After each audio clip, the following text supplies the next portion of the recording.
conseil ko pesa ndeko mobali to ni mwasi to bandeko basi to mibalo bazolanda biso na babolingo oyo sama na ba Facebook to na ba WhatsApp pona yo okoyi koloba nini? Yeah, merci papa pour passer la parole. Pour Nangai, bolingo à Facebook, et c'est un peu lourd.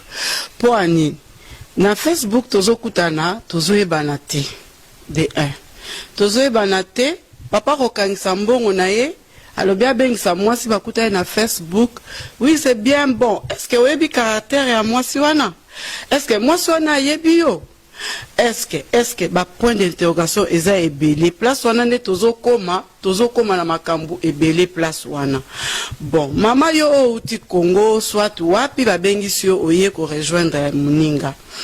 Na Facebook bozali ko solola. Bozali na ba photo mais bizaleli bozali ko yebana te. Oye ko découvrir mobali sur le terrain. Qu'est-ce qu'il faut faire? Ponanga maman. Orosala nini? Tu es obligé il y a qu'à supporter. Soit au même moment qu'on a le sambo pour il faut peser les cambo à solo la papa.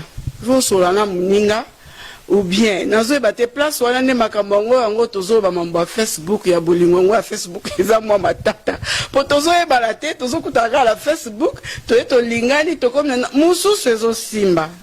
Papa nanga mususu ezosimba me mususu ezosimba te. Bali mususu tozana ba condition belé. Na Facebook ya laksi moi cité ngani azabo nazaka na koka to nazana na defo na likolo. Mais otinde nga ba photo laksi nga kaka olakise ka likolo boy mais c'est na oboy yo bombiango. Donc moi ça ko ya awa akuti ke mobile na ya azaki lema likolo moko ezobwate. Mais na ba choix mwana mwasi wana ezate kata na posa mobile wazana na likolo ya ko boate. Siko est-ce que mwasi wana ko continue na mobile wana ako continuer pour ania kuti ke ndenge ya dingela ki eza bongo te yango mona ke mabale belezo sa nini ezokufa.